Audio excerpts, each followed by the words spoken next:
একটু চিনি দিছে, লাভ দিয়ে উঠছেন 3টা চিনি। 10-এর 20-এ যাইব গা, ঠিক না? ও তো 2 কেজি খাইলো, 1 পয়েন্ট বাড়লো না। তাহলে কন্ট্রোল কোথায়? বোঝা গেল কোনো কন্ট্রোল রুম আছে যেখান থেকে বসে বসে কন্ট্রোল করতেছে। হ্যাঁ, মাঝে মাঝে দেখেন তো না, আপনারা করতে বুঝবেন, বুঝাইলেও তো বুঝবেন না। বুঝাইলো খালি আজে বাজে দেখে, ভালো জিনিস দেখে না।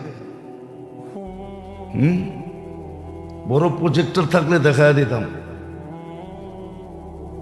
কন্ট্রোল করে বিদায় কন্ট্রোল রুমের থেকে কন্ট্রোল হইতেছে, চলতেছে। এখনো হাজার হাজার প্লেন আপনি গুগলে দেখলে দেখবেন, আপনার মনে হইব গুলিস্তানে আর কি জাম, এর চেয়ে বেশি জাম তো আকাশে দিই। এক একটা দেশের উপরে যান, আমেরিকার উপরে যেয়ে দেখেন, দেখবেন প্লেন আর প্লেন। আপনি কমেন সদরঘাট আর কি, সাইদাবাদ আর কি, মহাকালী আর কি, গাবতলী আর কি, আর চেয়ে বেশি জাম হয় না, জাম না। কন্ট্রোল রুমের তে কন্ট্রোল চলতেছে। কোনটা কত ফিট উপর দেওয়া যাবে, নিচে দেওয়া যাবে। আমাদের এই দেহেরও কন্ট্রোল রুম আছে, যেটা কন্ট্রোল করতেছে, রুমের থেকে বসে কন্ট্রোল করতেছে। মানুষের কম্পিউটার দেখা যায়, যে কম্পিউটার দেখা যায়, কন্ট্রোল রুম দেখা যায়। আল্লাহর কুদরতি কম্পিউটারও দেখা যায় না, কন্ট্রোল রুমও দেখা যায় না, কিন্তু কন্ট্রোল হইতেছে। তাহলে আপনি আমাকে যুক্তি দিয়ে বুঝান যে একজনের প্রেশার কমে গেল, একজনের বেড়ে গেল, একজনের নর্মাল চলতেছে, একজনের 3 কেজি খাইলো 1 পয়েন্ট বাড়ে না, আর একজনের চায়ের মধ্যে একটু দিলেই লাভ দেয় 3টা। কন্ট্রোল রুম থেকে হইতেছে। তো যেটা বুঝাইতেছিলাম, আল্লাহ আমাদেরকে সতর্ক করতেছে, ফিরার জন্য সতর্ক করতেছে, আর ভালোবাসা করতেছে, আমার জন্য করতেছে, এটাও ভালোবাসা করতেছেন। মানুষ আপন জনকে সতর্ক করে, হিতাকাঙ্ক্ষী হিসাবেই সতর্ক করে, ভাই এই রাস্তা দিয়ে যায় না, রাইত হয়ে গেছে তো এই রাস্তাটা দিয়ে যায় না, হিতাকাঙ্ক্ষী হিসাবে সতর্ক করে। আল্লাহ আমাদের ভালো চায়, আমাদের জন্যই সতর্ক করতেছেন।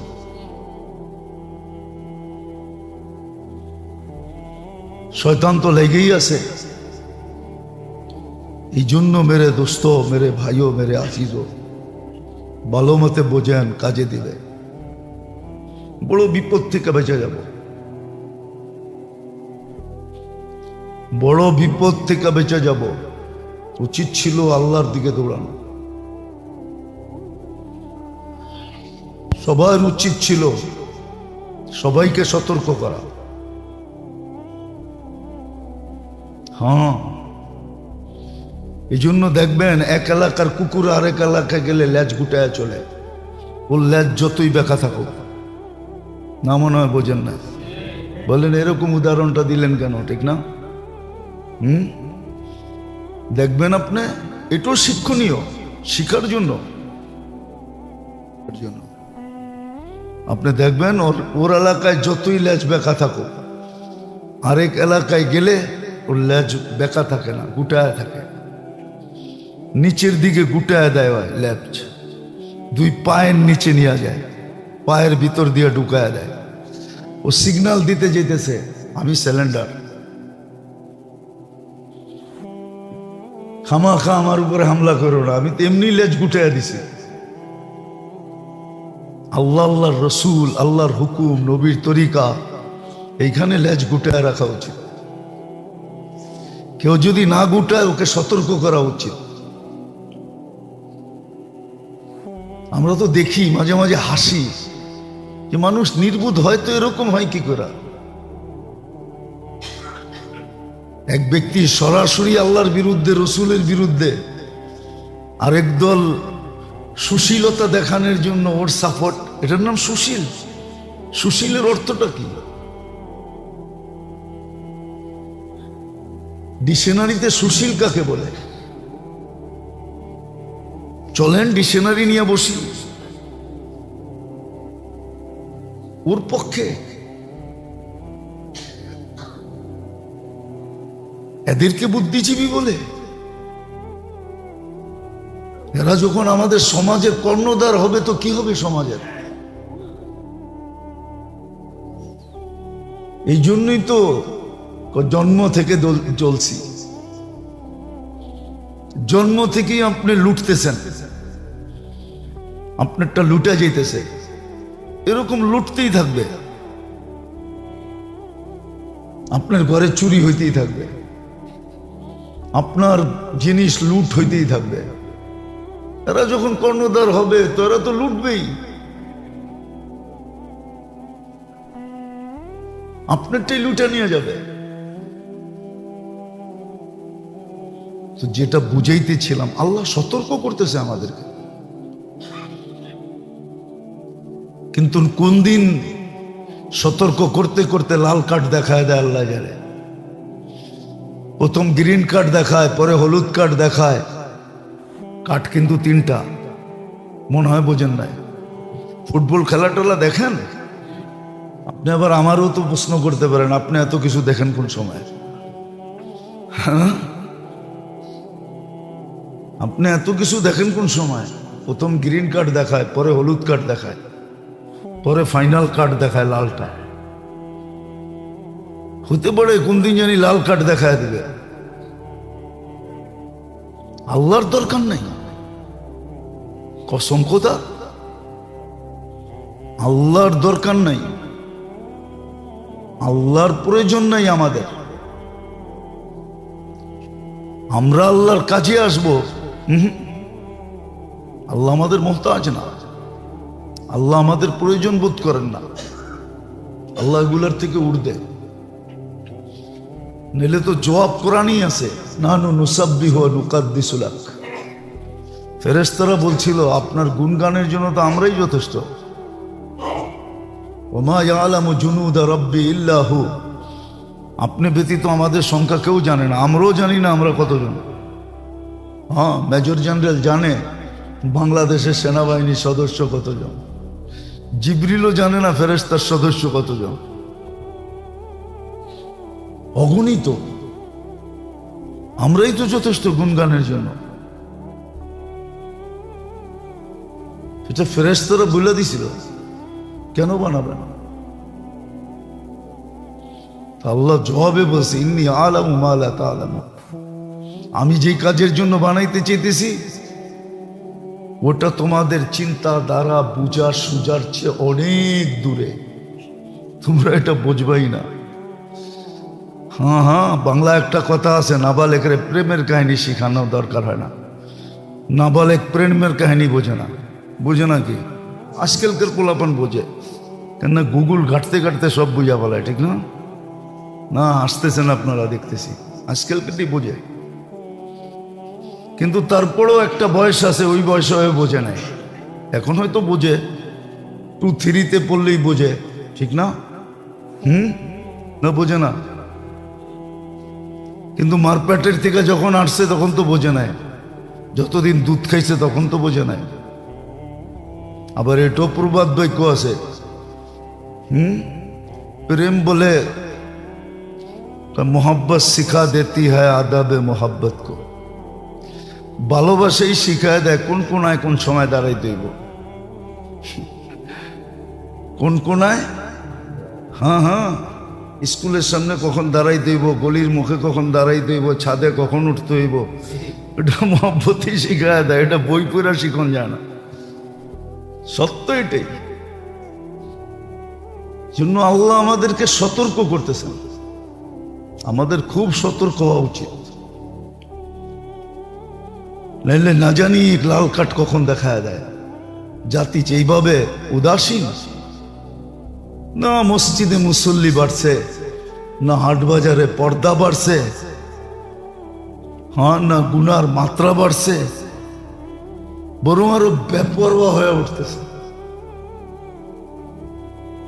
যার যা মনে চায় তা বকতেছে। সংস্কৃতির নাম দিয়া দিয়া এটা বলে বাঙালি সংস্কৃতি।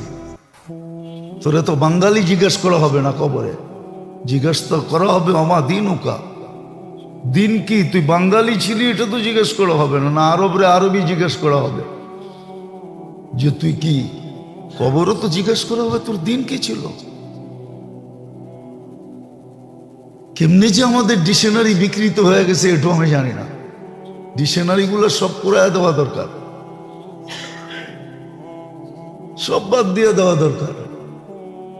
এক একটা কিভাবে যে মোটিফাই হইতেছে, এরা নিজেদেরকে সুশীল বলতেছে,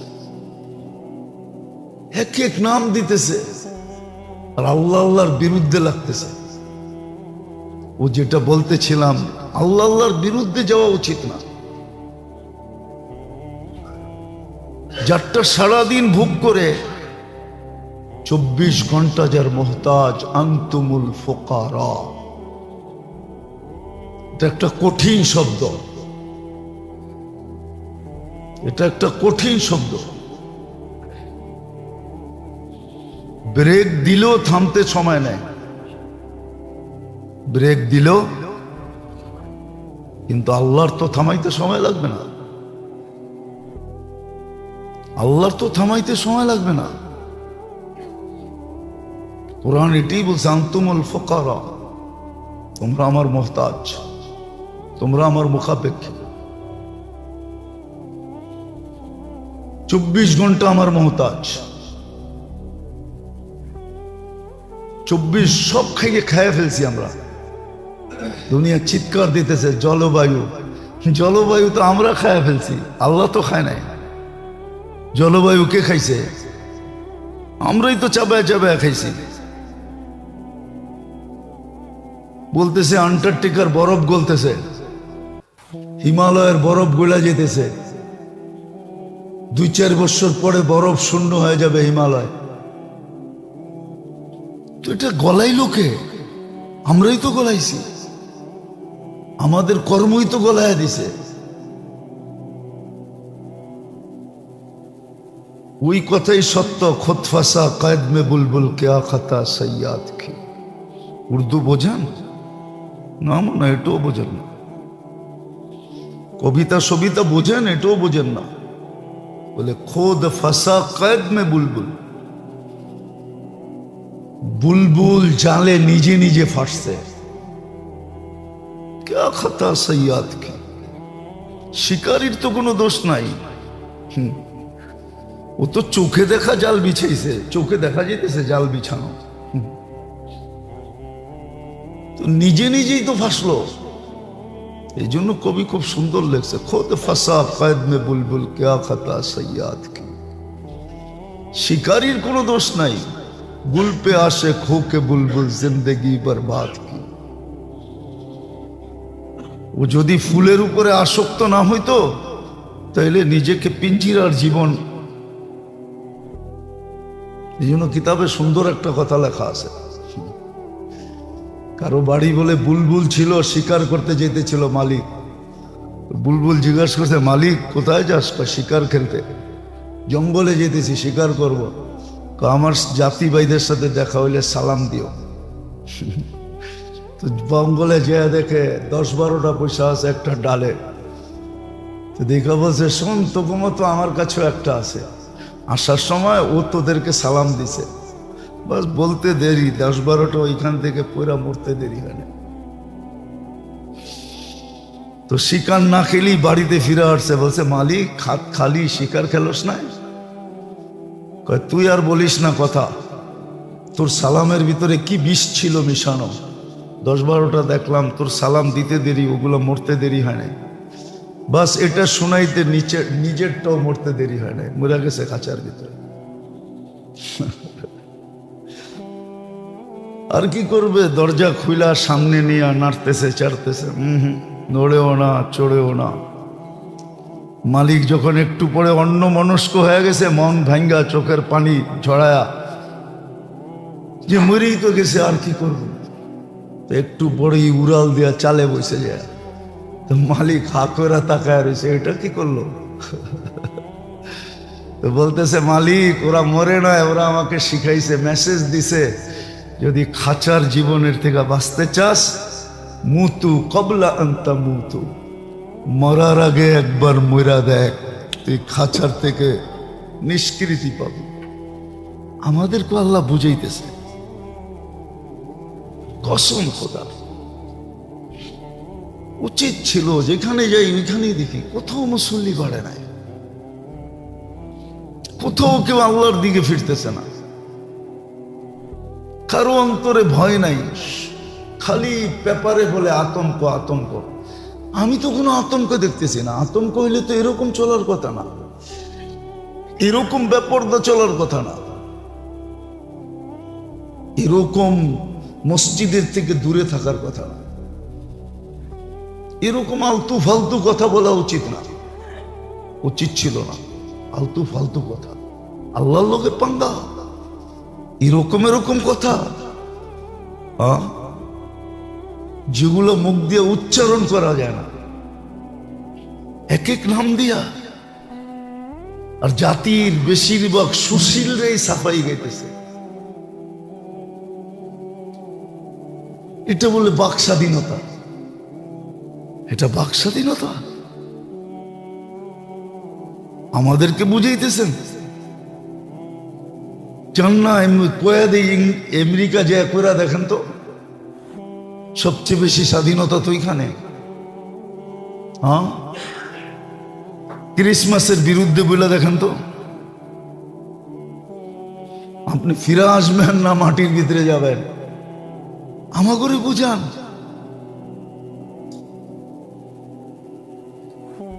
বাক স্বাধীনতা, এই স্বাধীনতা, সেই স্বাধীনতা, বেশি দূরে তো যেতে হবে না।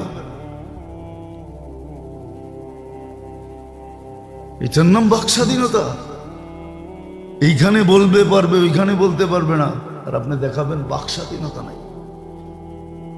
বাক স্বাধীনতা কাকে বলে? ওরে জিজ্ঞেস করেন তো ডিকশনারি খুলা। বাক স্বাধীনতা শব্দটা ডিকশনারিতে আছে, ওরে জিজ্ঞেস করেন ডিকশনারিতে এটার কি, ডিকশনারিতে কি বলছে বাক স্বাধীনতা কাকে বলে? খোদার ওয়াস্তে ফিরে আসে, খোদার ওয়াস্তে আমরা ফিরাইতে চেষ্টা করি, নাইলে বকতে হবে, কসম বকতে হবে। যারা চোখে দেখার ওরা দেখতেছে, যারা কান্নার ওরা কানতেছে। কেননা বলে গেছেন আনুহলিকু ওয়া ফিনা সালেহুন। আল্লাহ আমাদেরকে পূজার তৌফিক দান করেন।